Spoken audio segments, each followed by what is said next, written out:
before I get started, I want to ask, how many of your guys' companies in here are represented on Facebook? Has a Facebook fan page? I would think just about everybody. How about Twitter? Are most of you guys, your companies active on Twitter? Now, how about individually? Do a lot of you guys use Facebook for your own personal lives? So those of you who use Facebook, why do you use it? Do you use it so you can be marketed a bunch of things from airlines and airports and clothing companies and restaurants? Or did you use it because you want to check out what your friends are doing, or kind of spy on that girl that was your sweetheart in high school, or whatever it might be? See if she ended up with worse off guy than you. But the point being, everybody's on Facebook now, everybody's on Twitter now. Actually, by the end of this year, there's a lot of studies that are saying that 99% of retailers in this country will be on Facebook and 91% on Twitter. So the point is, it's no longer about being on Facebook or on Twitter, it's what are you doing there? And how can you use that to actually add value to the user using it, that's using Twitter, but also drive your company's business goals. So today I want to talk to you about the 2 paradigm shifts in travel that are happening because of social media, and 3 ways that we can drive results, meaning customer engagement and ultimately revenues, by leveraging those social media things that are happening. I'm a little behind, sorry. So again, I'm Steve Klimek. I'm representing a company called Simplifying, and we help airlines and airports engage customers profitably. So what's that mean? We basically do a lot of consulting work with airlines and airports on social media, helping them with strategy, helping them with implementation. We actually started as a blog, which we still operate, so there's plenty of good information on that. We were really lucky, well, I shouldn't say lucky, but fortunate that Travel Weekly just awarded us #1 travel blog in the world, so we have a lot of good content that's free, and you guys should definitely check it out. My colleague and I are both certified airline and airport marketing instructors for IATA, so we do some of that training as well, and we speak at lots of these conferences. Our company is actually based in Singapore, but I'm actually from Washington, D.C., Northern Virginia, so D.C. suburbs, but I'm pretty much always on a plane, so you're more likely to find me there, somewhere, traveling, wherever. I brought some friends with me, so I'm going to quiz a few people in the room today. I saw a couple of Argentinian folks here. Anybody, or are we here? Okay. Recognize this guy? Juan Manuel, let me get out of your way. Does he look familiar? All right. How about Airbus guys? Do any of you guys recognize this guy, Randy? Does he look familiar? This one might be a stretch because I know that this is a little tough because these guys, most of you guys in this room are not working with like loyalty or with, this is actually Airbus training. But anyway, we're going to come back to this later. I'll explain why I brought these guys. Anybody from Tom, you guys? This guy look familiar? Have you ever seen him at the airport? Okay, well anyway, that's just something to quiz you. I want you guys thinking about why I'm showing you these people and who they are. And we'll come back to it later. Hopefully I won't forget. If I forget, you can ask me. So let's get started. 2 paradigm shifts in travel because of social media. The first one is that the cult is in. And what do I mean by that? It's not some crazy guy in a bar in Texas giving you interesting Kool-Aid or anything like that. But what I'm talking about is how you reach the masses of people. Do you remember when CRM used to be customer relationship management, probably 10 years ago, 5 years ago? Everybody in this room, your company probably has a CRM system, email lists and all that. Well, I don't think it's really any more about the customer. It's about reaching the cult. Let me show you a video before I kind of explain this a little further. Have any of you guys seen this guy before? Nobody? All right. Oh, okay. Well, we have one, but check this out for a minute.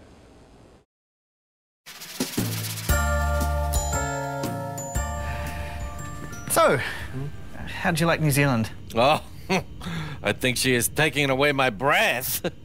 Her river, her mountains, her animal, I can't breathe. Oh, and I love her bush. It's amazing. Yeah, it's good you got to look around a bit. Yeah. So, where'd you go? I spend most of my time beating off the track in many places. Tasting pleasure, sir. Awesome. Thank you. Ah, this is alive. All we need now is a nice kiwi beach. Excuse me? You know, like lying around on a white sandy beach. Oh. You can feel her wind. She is blowing you.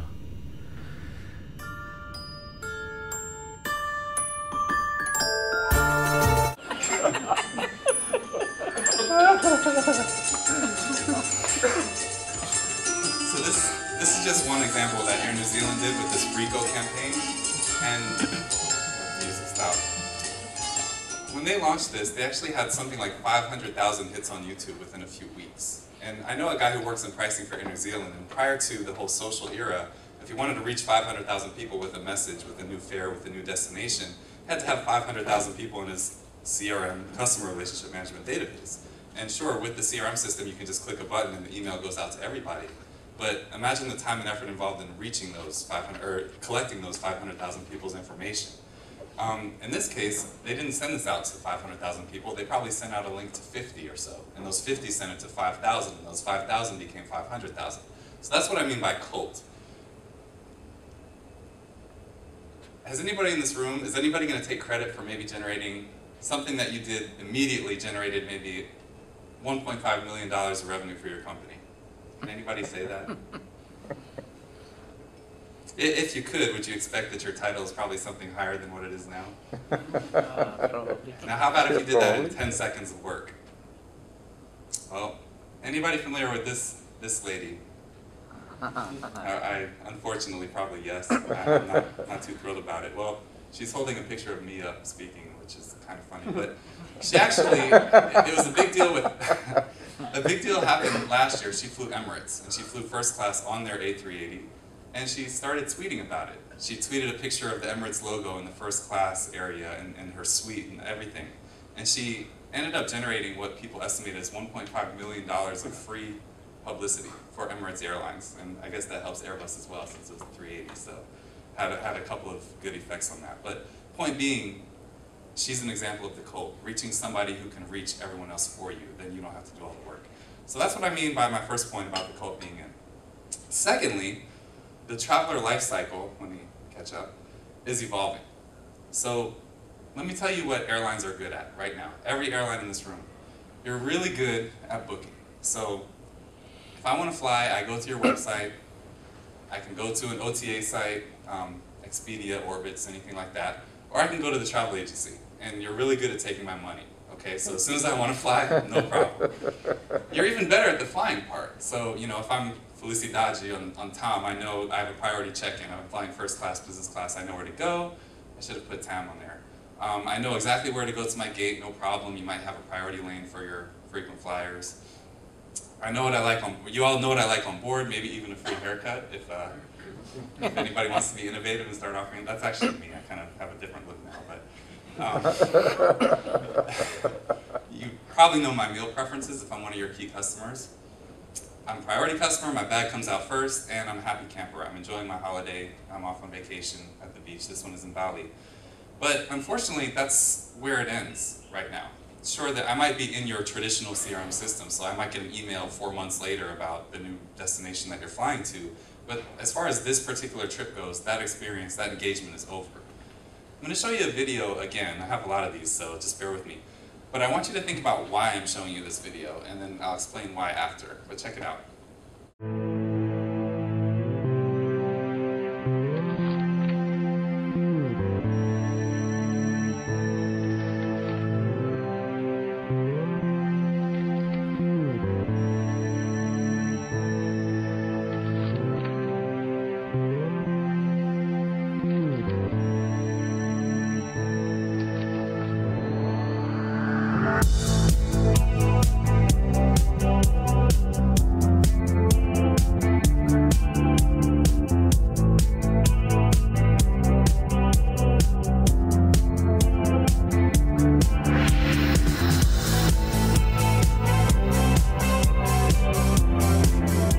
Are you looking for work? Well, you may want to consider moving to Australia. Australia's Tourism Bureau looking to fill what it is calling the best job in the world. 澳洲呢份工究竟有幾好呢？ Trabajar en la paradisíaca. Could this be your new office? Hamilton Island, off the coast of Queensland, needs a caretaker. Duties include feeding ocean fish, cleaning a pool, and collecting deliveries of mail. It comes with a rent-free 3-bedroom villa with plunge pool. All this and a salary of about $8,800 a month. As you might imagine, the regional director says response to the ad has been overwhelming. Apart from being a very clever way to publicise an extremely beautiful part of Australia, I think what this position reflects is a desire to say to the world, look, this is a wonderful place to come and travel to. And all you have to do is write a weekly blog. That can't be right. There's no catch. This is a real job. I'd be very good at it. You'd have to remember to feed the fish. Video applications, including one from the Vatican. All applicants have to do is submit a 60-second video to this website, islandreefjob.com. Hi, I'm John, and I'm a police officer in England, and you can tell by the silly hats. I come from the ice tundra of the world. It's really cold here in Connecticut, and I'd love to go to your paradise. My dad was the great entertainer, Mr. Dean Martin. Or do you think all we do is eat sausages and sauerkraut? Well, let me prove you wrong, because I'm definitely not one of them. Yoo-hoo! Yoo-hoo! Here I am! Here in the north of Sweden, the sea is covered with ice. So if you want to go snorkeling, you need an icebreaker. So we're going to allow the public to vote for their favourite candidate. We'll pick another 10, we'll fly them across to Hamilton Island for a final interview, and then pick the successful candidate. It's very tempting. What do you sign up for that one, Yeah, huh? sounds like tough work there. Watch the whales. So if you're not here tomorrow. They accepted me. I don't think so. In Australia. Yeah, right. Oh, man.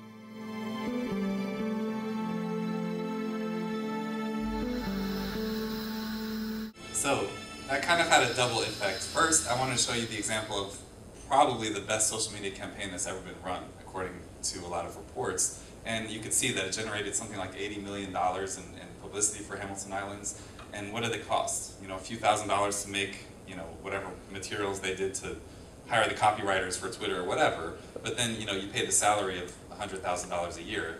But why did 1.4 million people apply for this job? Is it because your dream is to clean a fish tank and feed some fish and write a weekly blog post? Probably not. The whole point is that they instilled a dream in people's minds about the Hamilton Islands. You really want to go there, you have to see this place, it's beautiful, it's paradise. And so I think that when we're talking about a travel life cycle, it really starts at that point. It's not when I go to book, it's when I first get the inspiration that I want to go see Sao Paulo, I want to go see Paris, whatever it might be. So I think right now, we have to zoom out and start with that dream. And right now, airlines are not part of that touch point, except in a few cases that I'll get to later. I'll give you an example of how this works. So my parents, I'm pretty close to them. Sometime last year, they went on a cruise in Alaska. And I guess just at Labor Day, which is a holiday here, a few weeks ago, they had a little barbecue in our neighborhood, and the next door neighbors were all mingling. And my parents mentioned the Alaska cruise. And so the next door neighbor, a guy named Bill, his wife actually, Monica, was saying, oh, that sounds like a great idea, we should think about that sometime. And Bill's thinking, okay, sure, fine. But then he realizes, oh, it's the 20th anniversary coming up. That sounds like a great idea. Is that really what you want? So anyway, the point being, the dream has been implanted in their head. Once they have that dream, they're not just booking a ticket right away, they're researching. So they're using a lot of social media tools, things like Kayak, things like TripAdvisor, stuff like this to look at fares, look at packages, look at reviews of hotels, restaurants, things like that. So this is another touch point in this cycle that airlines are still not really leveraging the full power that they have to influence. So then of course we get to our booking, we get to our travel, and is that it? Still not it. Because what are people doing nowadays? Why is Facebook so popular? You're sharing. So when I travel, I'm sharing it. A few weeks ago I was actually in Singapore, and some of your airports may have this, where they have the public computer banks that anybody can use, usually like a group of 6 of them or something. Well, I actually had to send out an email for work, and my computer or something was acting up with it. So I was trying to get on one of these things, and I went to one bank, and 6 out of 6 people were on Facebook. I go to another one, like 5 out of 6 on Facebook, and one of them was shopping or something. Point being, you know, I'm thinking, you people do any work, you know, come on, I have business to do. But the fact is they're all sharing. Nobody's Facebook profile picture is your passport photo, just kind of staring there with no smile. It's a picture of you in front of the palm tree or something like this. So you can laugh at my little, I couldn't find anything last night, so I went across the street this morning to the Coconut Grove sign to show that I'm in Miami. But anyway, that's the point. It's about sharing. So there's so many areas that airlines are not really touching right now when you just think about the booking and travel.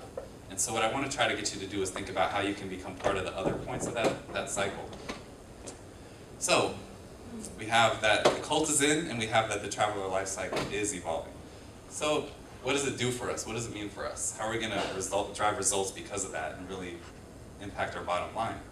This is example time, so I just have a lot of examples to give you. If they get a little tiring, just let me know. I can kind of skip through some of them. But they're all really good examples of some airlines that are really actively involved with this right now. You got to help them dream and share. So this is our first takeaway point. Because we mentioned that the traveler life cycle has zoomed out. It's not just the booking and the travel anymore. It's about the dreaming, it's about the planning, the validating, and the sharing. And so how can we get involved in that part of it?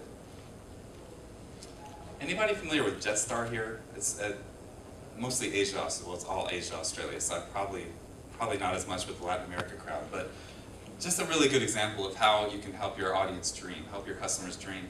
They actually built a microsite through their Jetstar website, which is called Jetstar Stories. And what they do is they give away one free flight every single day to the best story that's submitted. And these are stories about the destinations that Jetstar flies to.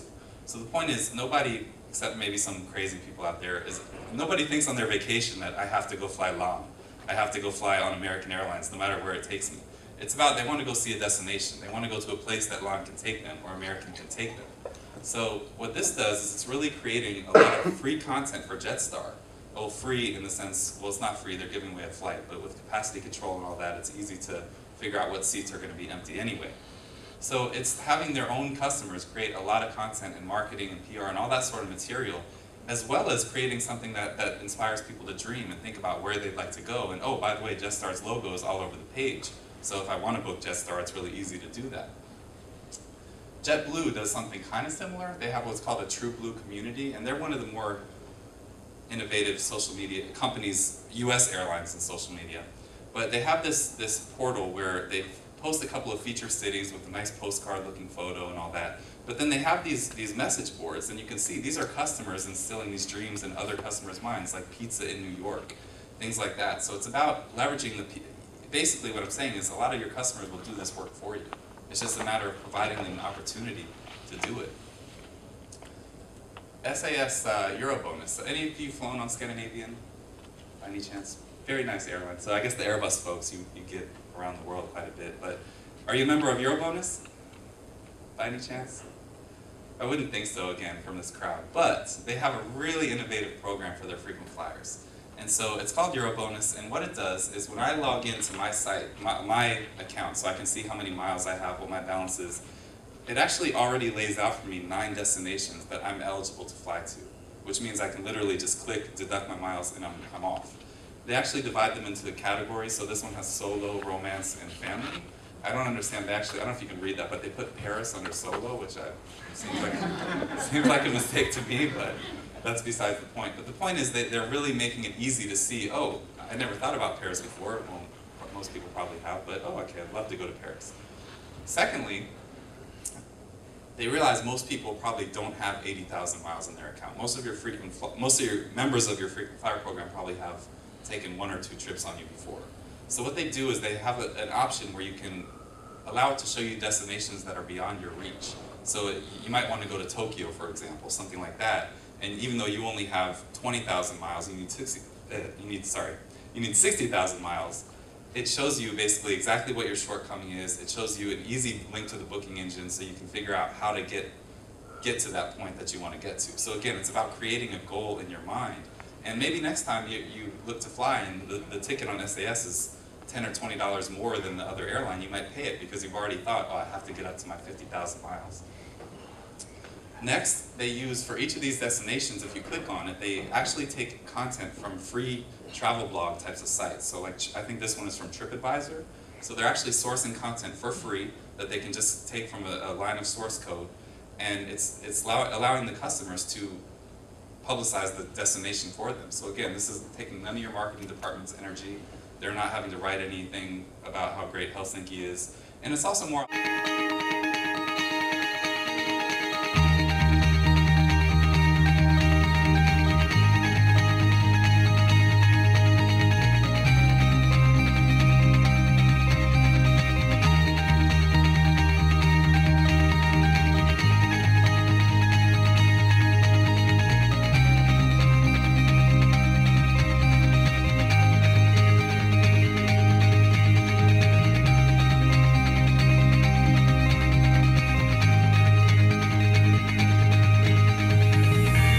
Welcome to KLM Surprise. Armed with our social media toolkit, our little experiment began. First job. Find KLM passengers who had checked into their flight via one of KLM's Foursquare locations or left a message through Twitter. Second job. Search their social profiles, get to know them in a discreet manner, to think of a personalized gift. Ja, dat is een goeie. Nothing fancy, like a house or a sports car. Just small stuff. Carry-on size stuff. Third job, hunt them down and deliver the gift. Fourth job, F9, Abu Dhabi. repeat steps 1 and 2 until either success is achieved, boredom sets in, or blisters need to be treated. Abu Dhabi staat niet aan boord. Ik moest helemaal door de security heen en zo, maar die zit niet op die vlucht. Omdat zij een heel sportief iemand is en een weekend Rome gaat doen, is het misschien leuk als we haar zo'n Nike Plus bandje geven. Wel heel leuk. Dan heb je dat niet nodig. Linda Bomhoff. 100% zeker dat het er is, want ze kreeg net een bericht, denk ik. Ik hoorde haar KLM zeggen.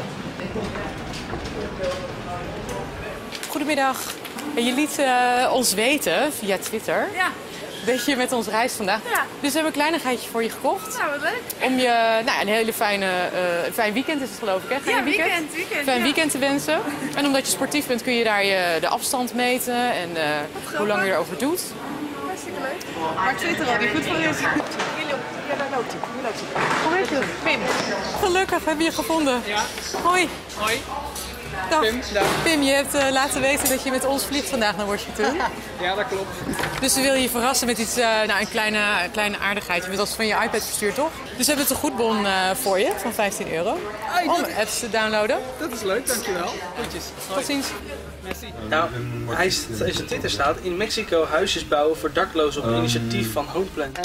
Dekstro, pleisters, middelgam, of weet je, of hoe heet dat spul van tegen... Ja. E24, vlucht KL 0783. Meneer heet Medebok, hè? Ja, zo heet het. Natuurlijk wel even kijken op mijn iPhone. Ik ga die meneer even opzoeken. Ik heb zo'n klein fotootje. En Medebok, zoekt u die? Ja. Die zou er moeten zijn. Hij gaat huisjes bouwen in Mexico. Hallo. U reist vandaag met ons naar Mexico? Ja, dat klopt. En u gaat daar iets moois doen, of niet? Ja, dat klopt. Ja. Heel eerlijk, via Twitter heeft u een berichtje gestuurd dat u op Schiphol was en dat u met ons naar Mexico vloog. Alsjeblieft. Dankjewel. Voor wat energie en wat verzorging. Een hele fijne reis. Ja, bedankt. Een mooie reis. You are delayed your flight. Immediate boarding, please, at gate B13. Hallo. U bent meneer Beunman. Ja. Dag meneer Luisberg. Dat ben ik. Bent u mevrouw Bergen, mevrouw Sauenaar? Hallo. U gaat vandaag naar congres op zoek naar nieuwe verbindingen. Wat waarschijnlijk ook wel over social media gaat. Ja. U heeft vandaag via Twitter laten weten dat u met ons reist naar Cairo. Dat klopt. En dat vonden we in dat verband zo leuk dat we u een kleine verrassing willen aanbieden. Dus bij deze hopen dat u een hele fijne reis heeft. Het is een bioscoopbon voor de Social Network. Dat wil ik graag zien. We wensen u een hele fijne reis, een inspirerend congres. We kregen een berichtje van uw buurman en we dachten wat leuk, want hij zei, nou mijn buurvrouw is echt een voorbeeld, want ze is al een beetje op leeftijd en ze reist nog zoveel. We hebben een klein cadeautje voor u en we hebben ervoor gezorgd dat u een stoel met extra beenruimte, Economy Comfort heet dat, voor u op de heen- en op de terugweg hebben geboekt. Dus dan zit u wat ruimer. Ik vind dit enorm fijn. Ja? Ja. Goed.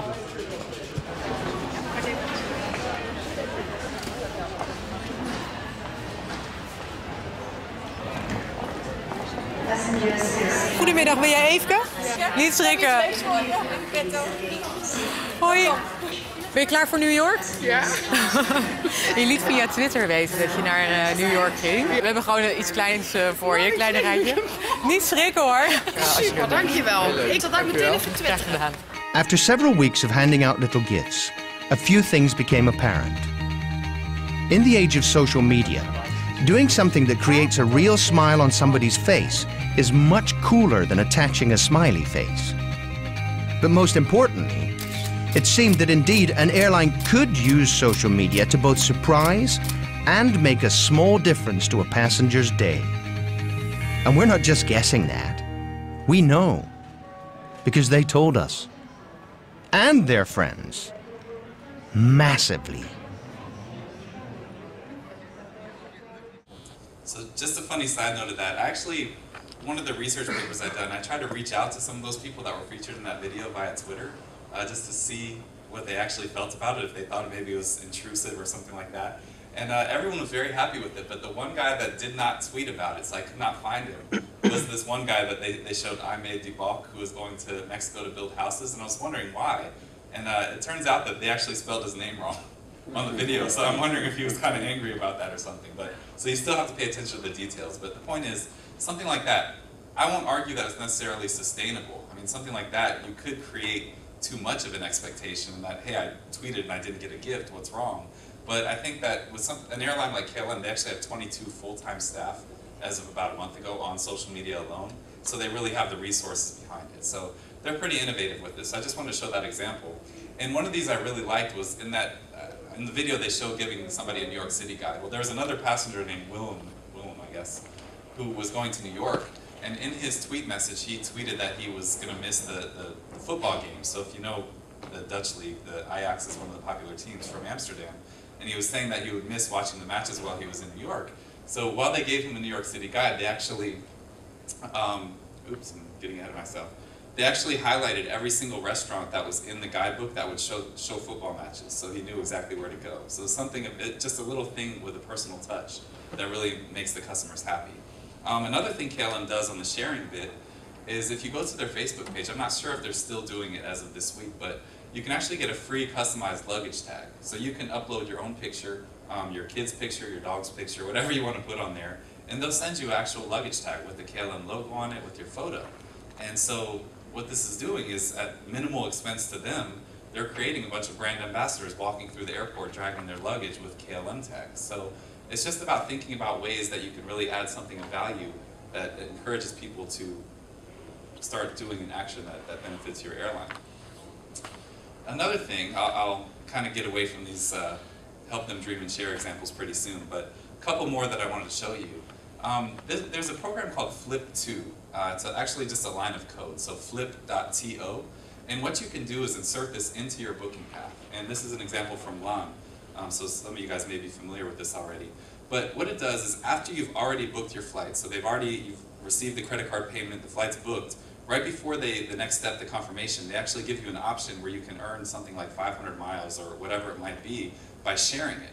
And so what this will do is it just you click a button and it automatically broadcasts that you're traveling on LAN to Santiago on your Twitter, it's on your Facebook, and that sort of thing. So again, it's minimal expense to the airline, but it's really allowing people to share very easily. Pluna does this as well, where you can, I guess, you receive 5 fly dollars, which I think you can actually spend on the flight. I'm not 100% sure about that, but then it also actually will broadcast you on the website. So look, you can go randomly and it shows Brian Kent is soon to be traveling to Montevideo, and you can actually earn the same amount of fly dollars by signing up your name and email address. So it's just about another creative way that you can encourage the sharing. Alternatively, besides the sharing part, you can really just do something disruptive. If you want to get people to share, besides really making it easy for them, like the example I just gave you, you do something different, you do something out of the box, and people are going to be talking about it. And this is probably better suited to the KLM Surprises example, because it's such a new thing that people really wanted to share it. Has anybody seen this slide before? Maybe some of the Airbus folks. No? If I was to ask you where you would just take a wild guess where it might be, do I have any guesses? Malaysia? Where though? I mean, are we thinking shopping mall? Shopping mall. Yeah, my guess would be a shopping mall, and I would have guessed Dubai as well. This is actually in Changi Airport in Singapore, the newest terminal they have there. They built 2 slides that are actually for adults. One of them is 4 stories, one of them is 1 story. And you can pay actually $5 and you can go down the slide. Or it's something where if you spend like $20 in the airport retail, you get a voucher to go down the slide. So what did this do? I mean, initially you're thinking, what's the point of it?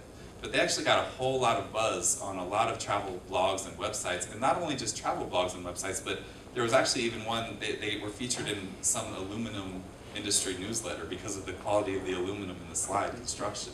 So the point being, they just did something really innovative and really different outside the box, and they created a lot of buzz from it. If an airline wanted to leverage this one step further, I think if none of you guys are focused on Asia in the room, but think it would be a great idea to maybe sponsor a couple of little hat cameras that you can give to each person that goes down, and then they get to the bottom and there's a bank of computers and they can upload their video right away to YouTube with your logo on there or something. But point being, it's about doing something different. Airports as well. Has anybody seen this program live at YVR?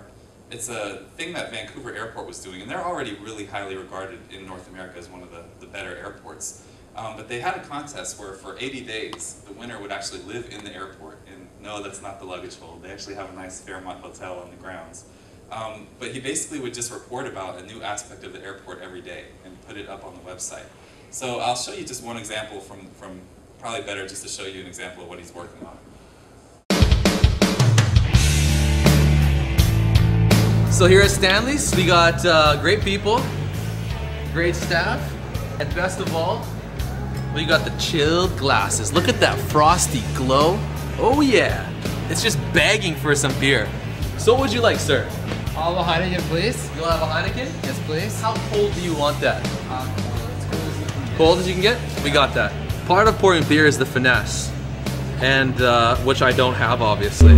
I'm terrible at pouring beer. He's giving you half a beer. Okay. So how did I do? How did I do? I'm giving him 5 out of 10. See, 5 out of 10. Yes, and then you gotta pull it all the way. Yeah. And then what? Help me, coach me. Alright, let me show you. No, Good boy. No. There you get it. I'm gonna show you. This is terrible. I never knew it was that hard to pour a beer. Like, what is the secret, man? It's techniques. So you gotta pour it on the side? You gotta pour it on the side, right? If you allow it to drop in the bottom, it's just gonna be all foam. Okay. So you allow it to run down on the side of the glass. Yeah. And then you just grab tilt it like this. When it's on full to the top. And you always leave like this amount ahead. This is the craziest part, you know, you look at these bartenders, they're working their butts off and, you know, you think, oh, I could do that, I could pour a beer, but I'm not joking you, it's actually tough. There is finesse and technique. I give you credit, man. Thank you. Thank you, bro. Thanks a lot. Now time to drink this beer. let me top it up for you. So it's not about this guy Jager, whatever his name is. The idea is that every airline, every airport, people are interested in this industry. There's lots of stories that you can share and get people to tell for you. And just thinking about innovative ways to encourage them to do that. And this generated a huge following online. So again, helping them dream and share. That's the first big thing that we want to take away. Secondly, because the cult is in, as we've gone over, and we want to drive results because of that, we have to go where the cult hangs out. And I'll explain what I mean by that. Anybody familiar with this cafe who's been to Buenos Aires? You ever seen this one? So, for those of you who don't know, this is a cafe. I've never been to Buenos Aires, and yet I know this cafe, and now everyone else in this room does too, which already says something about how effective they've been in terms of social media. But it's a cafe called Urban Station, and I guess it opened a few years ago. When they opened, the owners were looking at the business model and trying to figure out how do we differentiate ourselves from other coffee shops. And what they found was that the clientele that they go for is not necessarily so interested in the coffee, but they go there as a place to hang out, socialize, and most importantly, use the internet. So these are people who may work independently. So what they did is rather than charging for coffee, they decided to charge every single person who came in something like 40 pesos for entry. And that includes the Wi-Fi, it includes your place to sit, your power station, and you get coffee and small snacks for free. So you can actually stay there as long as you want, but they actually have time slots booked. And nowadays this thing is booked like 2-3 months ahead of time. And companies will go there and plan meetings there and bring 7 or 8 people that are spending, you know, $10, 40 pesos, whatever each. And it generates a very good revenue stream for the company. So it's about flipping their business model on its head to figure out what the people that they want to attract are doing and how you best relate with those people. This would very easily apply to Facebook booking, which is a big thing in the past year or so. Delta was the first airline to offer this. So they embedded their internet booking engine straight onto their Facebook page. So you don't have to leave Facebook and go to another website, go to delta.com. Actually, the good stat to take away is that most people who travel search 20 independent sites before they make a booking. And that's over 9 visits. So nobody's just, oh, I need to fly, delta.com, book. But if I'm already on Facebook and it's there easily for me, and you know they have something like 37 however many thousand people on that like their page. So it just makes it very easy for them, a big opportunity for sales. Now, aside from just placing it on Facebook, this particular one wasn't necessarily very innovative. I guess I'm a tough audience saying that the first to do something was not very innovative. But if you look at what Malaysia Airlines then did a few months after Delta did, Delta had the Facebook booking, they implemented this program called MHBuddy. And this is also linked to their Facebook. It's through their Facebook page. But what it does is it actually goes into your friends list. And again, this is all opt-in, so they can't just stalk you or anything. You opt into it, but if you do opt in, and you book a ticket through this MHBuddy platform, it will tell you any of your friends on your entire Facebook list that are maybe flying on the same flight as you. And then it'll tell you what seat they're in, so you can book the seat next to them. Or you can, if it's somebody you really don't like, you can change your flight and try to get on a different one, something like that. But the point being is they're leveraging the value of Facebook, which is the social interaction. And they're tying that together with the actual business revenue driver, which is the booking engine. Alaska Airlines did a really good platform as well for this, in that it's a little different. It's not so much of a booking engine, but they have a program called Flying Social, and what it does is this goes on your Facebook page, and it will show you of all your friends on your list exactly where they live on a map.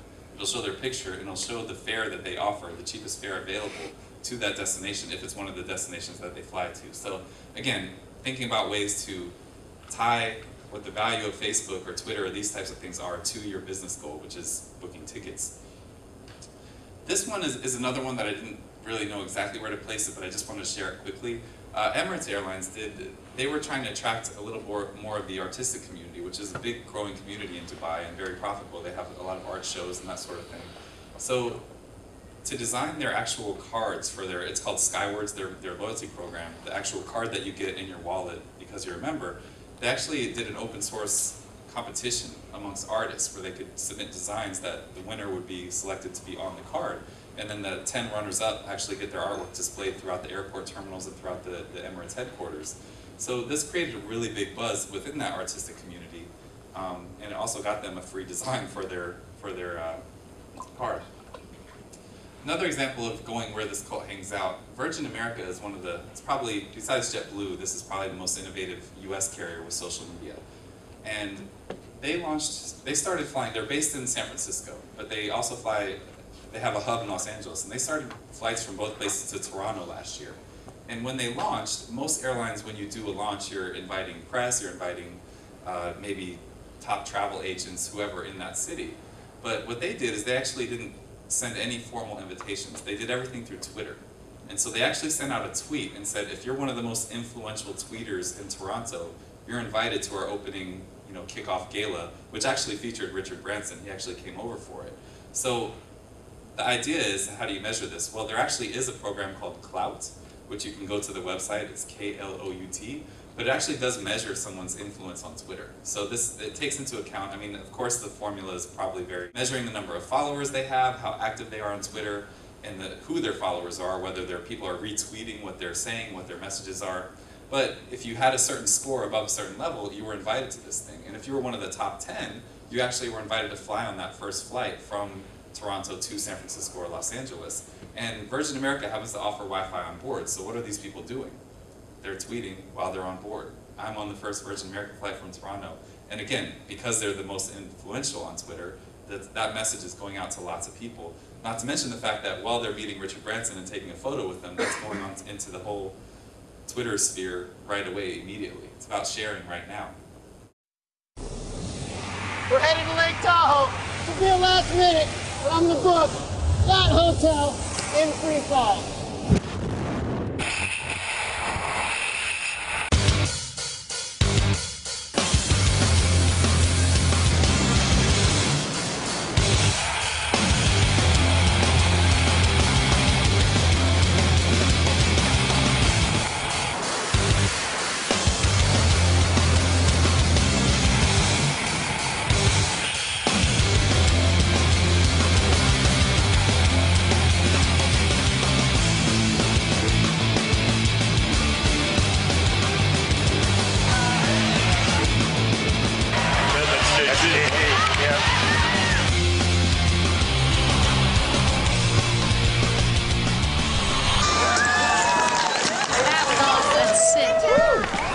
I think I got it. Do we have a reservation for Mr. J.T. Holmes, please? Woo! Landing was a bit of a doozy. Hold, please. Let me check our system. Yes, I have a reservation for Mr. Holmes. You got it? No way, we got it! Oh, yeah! man, stuck that. I nailed it. Remember what I said earlier about it's not just about being on social media, it's about tying it to a goal, tying it to a business goal, which in most cases is driving revenue. Well, the thing about this, I think the downside of it is that it was for Hotels.com, and I don't think they displayed that prominently enough, because when I first watched this, I didn't even know who it was for. But Hotels.com, their whole tagline, their whole marketing strategy is built around the fact saying they're the fastest booking engine for hotels. So this is a viral video that did in fact go viral. People circulated it, but what did it also do? It sends the message that, hey, Hotels.com books really fast. You can do it while you're skydiving. So this is about a great example of how you actually had, Hotels.com had a business goal that they wanted to communicate or wanted to achieve, and they chose the tool to fit that rather than just participating on these different channels just for the sake of participating. So again, to drive results, the second thing we want to do is go where the call hangs out. Lastly, we don't want to look like this guy. So, head stuck in the sand. And the fact is, these cult types of people that we want to have on our side, they change very quickly. They get bored easily, short attention span. They're probably on to the next thing while you're still discovering the thing of right now. And so we have to change with them. We have to really know where they're thinking and where they're going to keep them on our side. Has anybody, I'm sure everybody uses these things every day, the crosswalks, zebra stripes, but how many of you actually, when you're going to cross the street, you're actually sitting here, direct right angles, making sure you're not walking on the street? Of course not, you're walking here, you're walking at an angle. South Korea, this is what they've started to do. So the whole idea being that they're changing. They're seeing how people's behaviors are and they're changing with it. Of course, it's not airline related, but I thought it was a very good, simple description. Airline related, were any familiar last year with this AA-24 flight? It was a potential terrorist situation. It was a flight between New York and San Francisco to New York, I think. And they actually had a bomb threat. Somebody had called in a bomb threat on board, and so they had a whole investigation while the passengers were still on the aircraft. It was before it took off, so it's just sitting on the tarmac, and they sent a bunch of investigators and all this onto the plane.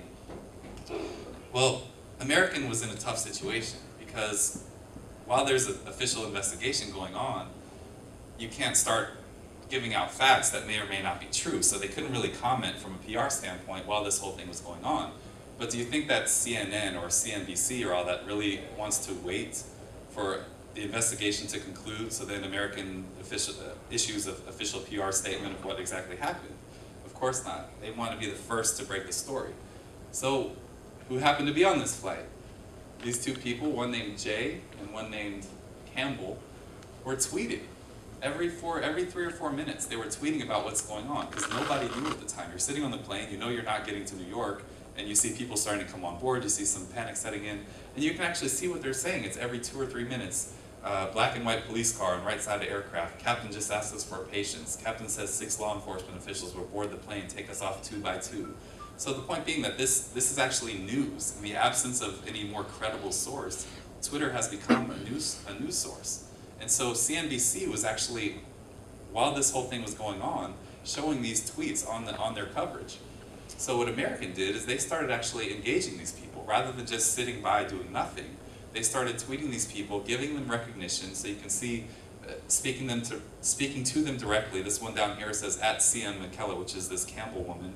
Hang in there, the authorities are taking care of things, correcting facts that were correct. It was never a hostage situation, it was a phoned-in security threat. So they were sharing what they could know, and they could say definitively while this was going on, and really engaging these people. And they ended up getting quite a bit of circulation throughout the Twitter world because of their activity with this. And so the idea is they didn't just wait until, okay, well, we've issued our PR statement, now that the investigation is concluded. They really saw the people that were starting to speak up about it, and they made sure that they got them on their side.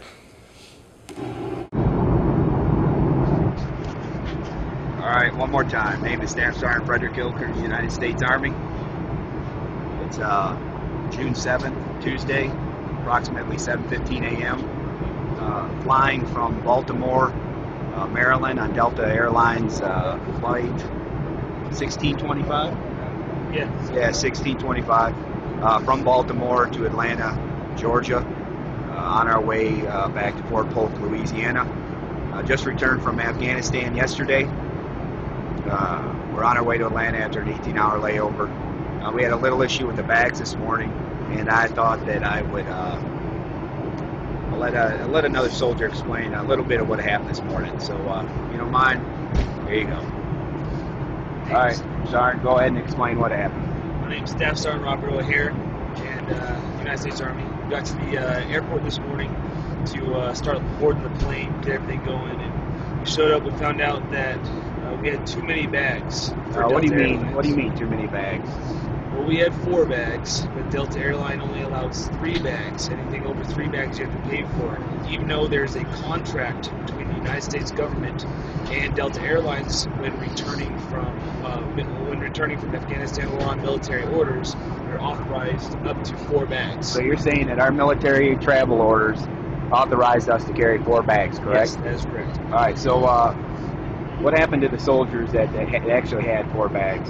We had actually ended up paying out of pocket our own money to allow that 4th bag to be taken on the plane. How much you pay? $200. All right, per so bag. How much did our unit ended up paying out of pocket? Over $2,800, and there's only 34 of us soldiers. So our unit paid over $2,800 for our 4th bag that our travel orders actually authorized. That's correct. All right, what was that 4th bag for you? For me, it was a weapons case holding my M4, 203 grenade launcher, and 9mm. The tools that I used to protect myself and Afghan citizens while I was deployed in the country. So you're telling me that you paid over $200 for your 4th bag that was actually your weapons? That is correct. All right, appreciate it. Thank you. No worries.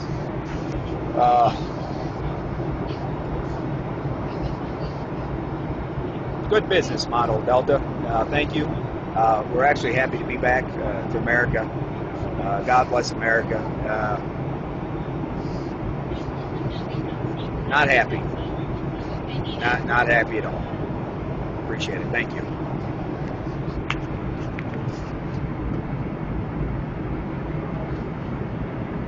Do you think people actually take that seriously? Yes, no, maybe. This thing had something, it was in the millions in terms of circulation immediately. It became a huge PR crisis for Delta Airlines. And Delta, to their credit, they actually responded as best they could. Obviously, you know, something like that, I'm sure you're aware, you can't always foresee what's going to happen in any situation. So you have a policy in place, you can't always have foresight of what could possibly go wrong. But Delta actually responded immediately through all of their social channels. This was an article about through their blog, which they also circulated through Twitter, through Facebook. They immediately changed their baggage policy and they made it clear, they publicized it. So they actually did a pretty good job with the whole crisis management thing. But that video alone, that video that looks like any of us just were sitting on the plane doing it, several million impressions on the US aviation market.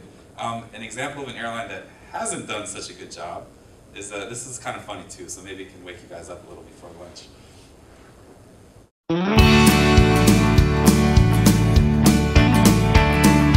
Flew United Airlines on my way to Nebraska. The plane departed Halifax, connecting in Chicago's O'Hare.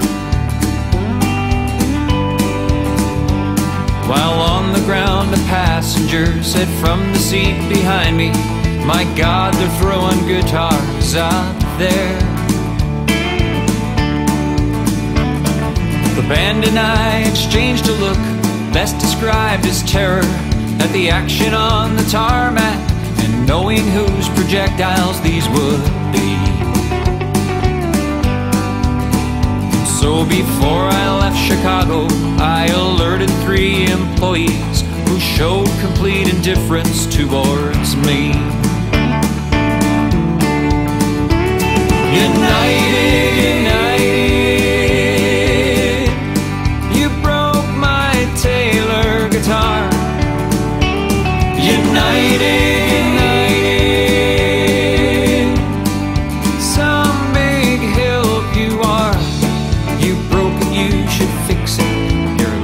just admitted I should have flown with someone else or gone by car. 'Cause United breaks guitars. When we landed in Nebraska, I confirmed what I'd suspected. Mike Taylor had been the victim of a vicious act of malice at O'Hare. And so began a year-long saga of pass the buck, don't ask me, and I'm sorry sir, your claim can go nowhere. So do all the airlines people from New York to New Delhi, including kind Miss Earlwig, who says the final word from them is no. I've heard all your excuses and I've chased your wild gooses, and this attitude of yours I say must go. United, you broke my Taylor guitar. United, some big help you are. You've broken, you should fix it. You're liable, just admit it. I should have flown with someone else or gone by car. 'Cause United breaks guitars. Well, I won't say that I'll never fly with you again, 'cause maybe to save the world I probably would, but that won't likely happen. And if it did, I wouldn't bring my luggage, 'cause you'd just go and break it into 1,000 pieces, just like you broke my heart when United breaks guitars. United, you broke my Taylor guitar. United, some big help you are. You've broken, you should fix it. You're liable, just admit it. I should have flown with someone else or gone by car. 'Cause United breaks guitars. Yeah, United breaks guitars. Yeah, United breaks guitars.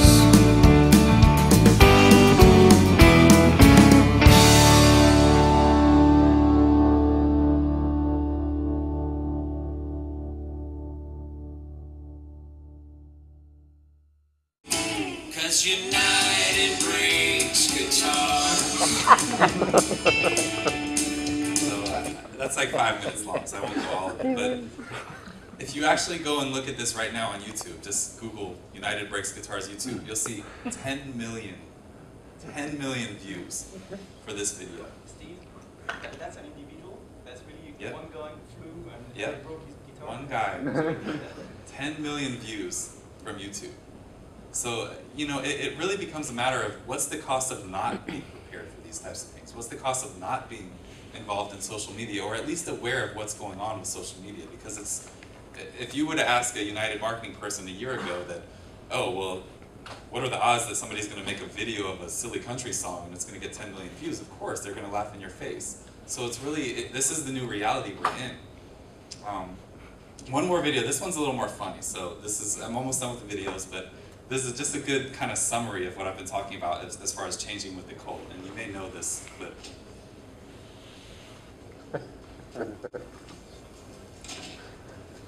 I'm sorry, we're only boarding rows 9 and above right now. You'll have to wait. I'm in row 8. Please step aside, sir. Just one row, don't you think it's okay? We'll call your room momentarily. Step aside, sir.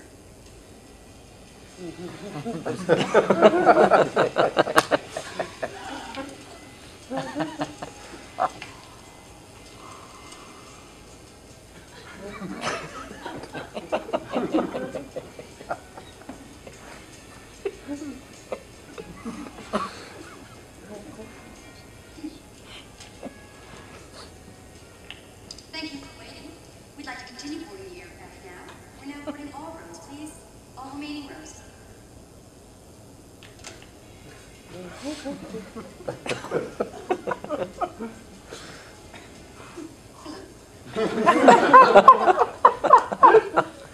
Enjoy your flight. Unfortunately, this is the reality of flying in this country anyway. But let's go back 5 years. If you're responsible for this employee, you're her manager. Let's see, you go through the checklist. Was she courteous with the customer? She was smiling the whole time. She was pleasant.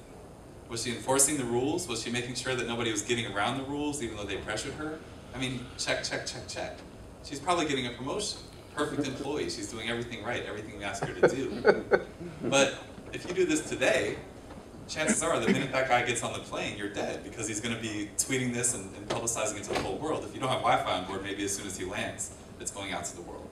But the point is that you can actually, another good takeaway, on any, we've done some studies that show if any aircraft, maybe an Airbus 320 full with 150 passengers, you can estimate that at least 5 people are using Twitter as that thing. Not everyone's turning off their phone when they say to turn off the phone when you're taxiing. But the point is that there are people really broadcasting every single flight that goes up in the air live. And so when you have to really take that into account in terms of setting your policies and how you're going to react to things like this. So we got to change with the cult. I'm getting close to the end here. So we've seen the cult is in. We've seen how the traveler life cycle is evolving. And now we're coming back to these guys that I asked about earlier. This guy, Juan Manuel, is actually the mayor on Foursquare. Is anyone familiar with Foursquare? So for those of you who aren't, basically this it's a social network where it's location based. So right now I could check out my Foursquare app and it will find the Sonesta Bayfront Hotel and I can check in, which really is just to publicize to my friends maybe where I am. But you're really broadcasting your brand choice to the world. You're broadcasting your location, exactly what you're doing. And if you check in more times in any location than anywhere else, you become the mayor, which gives you a badge and all this sort of thing. It's, again, 5 years ago we would have thought this stuff was all silly, but people take this very seriously now. And so this guy, Juan Manuel, is the mayor of Ezeiza Airport. So that's why I was going to ask if any of the guys from there had ever seen him around, which means he's there a lot. You can actually learn, look at all this information. I've never met this guy.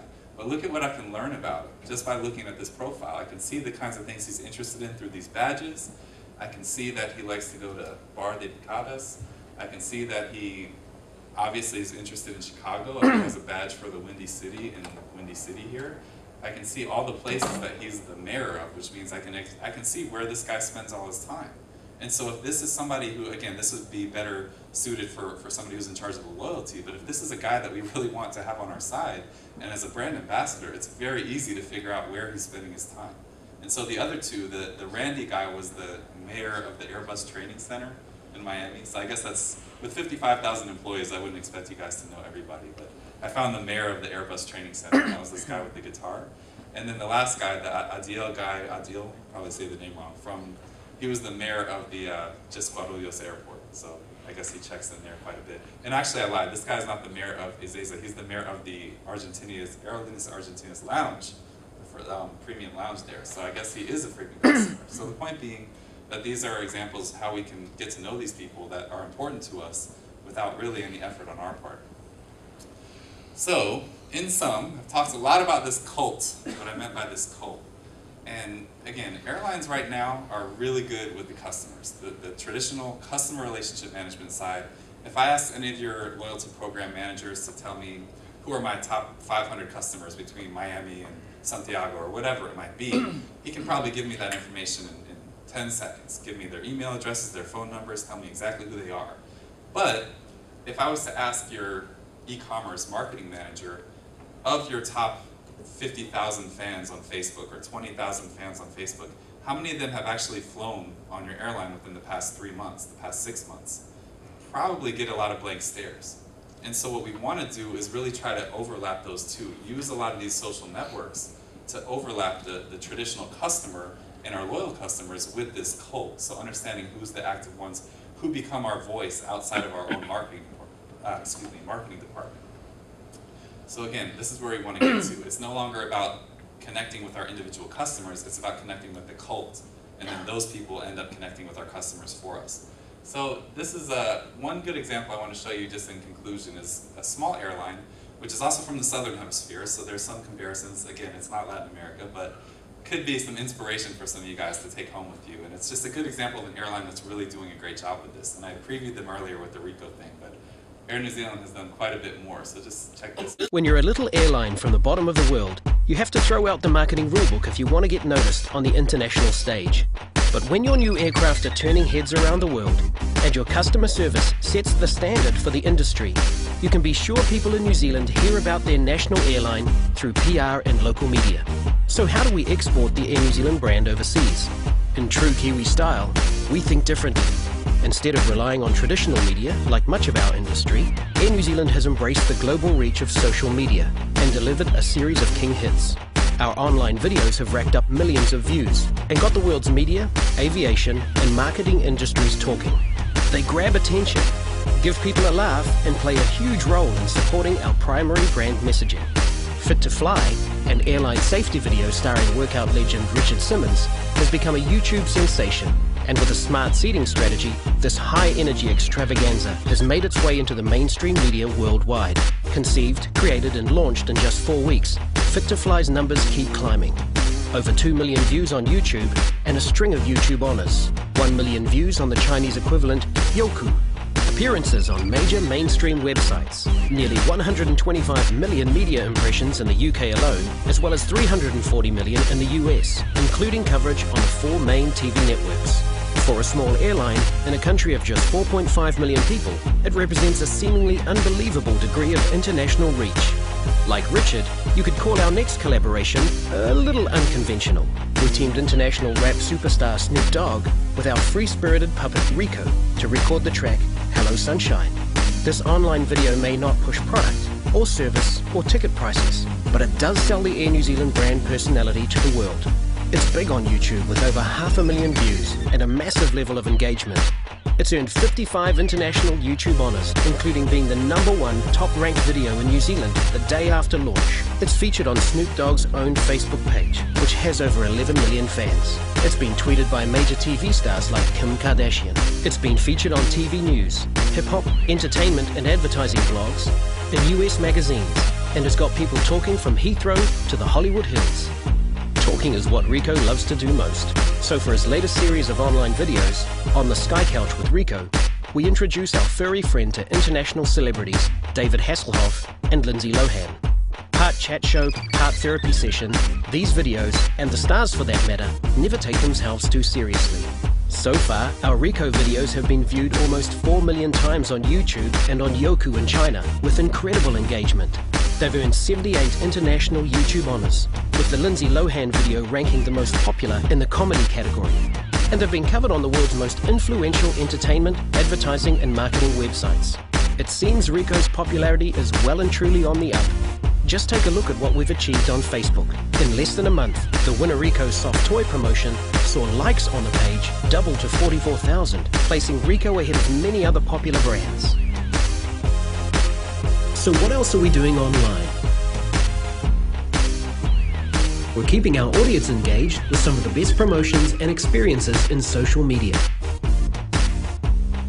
Recently, our Flying Social Network team have started visiting airports on the Air New Zealand network, sharing their love with our passengers, just because it's who we are. For our passengers that are more than fans, we created the friends, family and alumni of Air New Zealand. A place where we can all meet on Facebook, find old colleagues, and get to know the people behind the brand. When the clock stops, we don't. We're proud to be keeping in touch with our customers 24 hours a day, 7 days a week. But how do we stack up on a global scale? In passenger numbers, Air New Zealand ranks 45th in the world. But in social media, Air New Zealand is the 11th most influential brand online. In the last year, Air New Zealand's main Facebook page has had fan growth of 156%, with over 18.3 million post views, while our Twitter followership has more than doubled.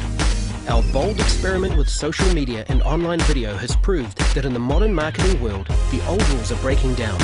Impact and reach are no longer based on how big your budget is. They're driven by personality, energy, and a commitment to doing things in a fresh and fun way. Air New Zealand's online marketing strategy is making waves around the world and has even been rewarded at the Airline Strategy Awards in London. Proof that even for a small airline from the bottom of the world, in the digital media age, the sky really is the limit.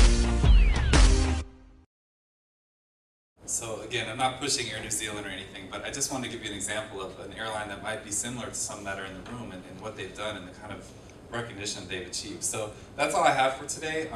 It's not so many examples from Latin America because they're just not quite as active yet, but I'd actually like to get some of your perspectives on that. You guys know a lot more your market than I do, so I'd love to hear if there are different things that any of your airlines are doing. We can create more of a dialogue now or any question and answer session, anything like that. So, and I'll be here through lunch. I'd like to talk to any of you if you have any questions with me, about me, or anything like that. So, thank you very much for your attention. I know it was long, but thanks for bearing with me. I have a question. Yeah. Are there numbers in the industry? Because, I mean, obviously there are a lot of views on Google, for example, of the video we saw United break guitars. But do you have statistics of how that affects the business, actually? That's obviously we're working on developing some things like that, what we're calling, I can't think of the name of it, the social. We actually have some platforms that we're working with other companies and developing to actually measure the monetary impact, but as of yet, there's no real accurate way to do that. It's a good question, though.